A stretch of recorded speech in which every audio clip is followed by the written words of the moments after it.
Hey guys, and welcome back to another YouTube video. In this video I'll be doing the quick cash cows video for round 13. It's probably going to be a quick video because because we do not know teams yet, and the Thursday night game obviously is very close to the time of the actual teams getting announced. So I want to give myself the ability to make changes, etc., based on team news, etc. So based on that,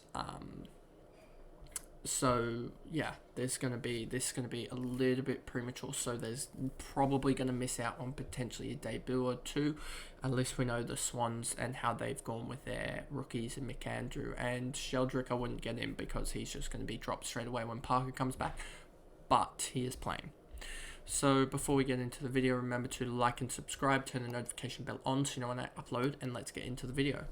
So as you can see here, it's probably going to give away some of my team and changes. But if we go here and we go to all statuses selected to play, you will see the only rookie out of the Saints and the Swans is Sheldrick. McAndrew got dropped. As you can see here, McAndrew dropped because no one else here playing. If we look at 3-round averages, you'll see Gould, Cordy, all positions. Where's McAndrew? Oh, he's going to be an emergency, isn't he? Yeah, McAndrew is an emergency. And do we have any other emergencies here? You got Warner as well. One of these two will be the sub. I expect Warner to probably be the sub, but that's just bad for fantasy being the sub.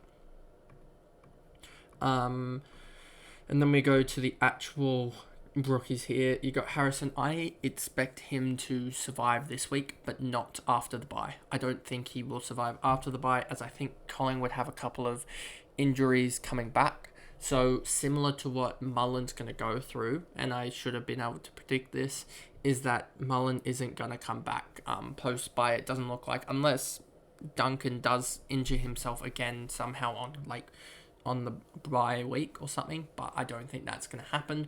So I expect Mullins to not play. Harrison will get a week and then not play. McDonald, I think he straight gets dropped this week, honestly, with Mitchell and Sicily coming back. They really like that combination of those two, so I think he gets dropped. Bonner, McAndrew, Turner, Spicer. Anyone else? Really? Not really, it doesn't look like. So, I'm just trying to look through what I can... It's not really much I can do. I was just looking through with round 14 guys and trades, because I'm trying to just wrap my head around that as well. As you can see here, I'm very sort of pegged in a little bit here with round 14. Round 14, guys, because I've got to have to get rid of probably Rosie or Sheasel here, and get in, or potentially even get rid of Petrarca, because but he's going to get that favourable role again. So it's getting rid of Petrarca for another midfielder, but there isn't just anyone. If we look at the well, we already know basically that it would be Neil that I'd be getting Petrarca for, and then have money to get a forward, and there's literally no forwards, which kind of sucks. So I could look at getting a defender, and I could get Petrarca, and then I don't even have to use Petrarca. I could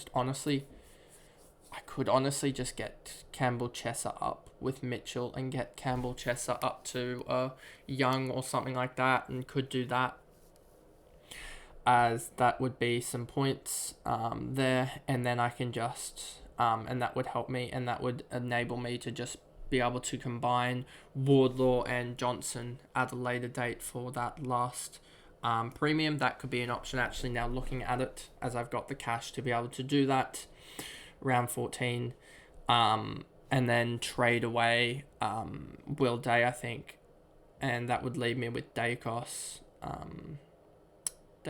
Merritt, Petrarca, and no one else, and then Keys. And I'd have to have a forward that could play I'd have to probably pick a forward, not going to lie. I'd have to pick a forward now looking at it, I think. Man, this is tough. But yeah, besides the point, I'll figure that out. I have a week to figure that out, but that's another option that's come into my head, is actually upgrading rookies to have it.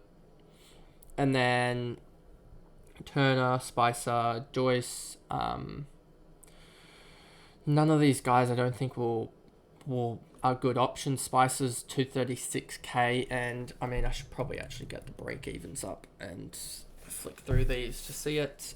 Spicer here, 11 break even. I just don't like his scoring capacity, to be honest. McDonald I said would get dropped in my opinion in the next week or two, so there's no point jumping on him. McAndrew, Turner, Spicer, Joyce is just not a good option. He's slowly increasing in price, but he's not really showing much. Clark's on his bye week, but he's also injured. Evans is sort of just there, but not really, as he got dropped after a 9. Fleeton, Young, Bazo, Blank, Clark, Roberts is injured. Drury's not playing. Should have honestly got him out a couple of weeks ago. That would have opened up a lot of things. Ralston, O'Donnell, Kelly, Sturt, Cordy, Cadman, Hewitt. No one else here really. Okay, yeah, there's no one else here really. Sin, I've heard might play and actually could play, and that could be an option. As just that, I guess, as that sort of just play him as a, get him as a forward type guy. As what's his break even for Sin? Sin's break even is 34, so even if he scores like a 60, his break even would be basically even, and 250k. That could be a go, to be honest. But we'll just have to wait and see with that. So Kelly, I don't think will play, to be honest, as he hasn't played in a while. No one else here really. If we look at last round, you'll see. So Clark, I think, is just too expensive for the output that he gets. O'Donnell's starting to get there, but I don't know if he's even resurrected his break even. O'Donnell from the Bulldogs, 19 break even, so hopefully he actually lifts off the 200k mark now, but we'll have to wait and see. Cadman, and then you have Fahey, who I don't think will play, to be honest with you.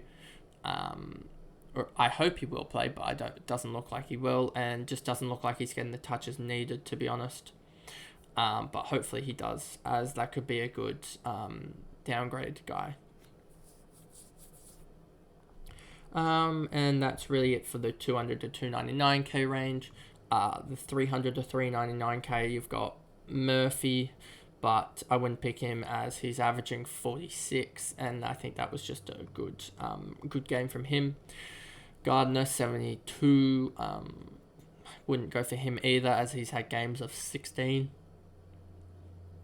40s, 60s, 70s, averaging 47. McVee, he's actually been pretty good, to be honest with you, averaging 47, but I think he's going to be one for next year where he could actually take a leap and go up and average like 70, but we'll have to wait and see with that. Jamison, a ruck option, but I wouldn't go for him, as you see here, when he's not first ruck, he really does struggle. And no one else really here that I like any bit.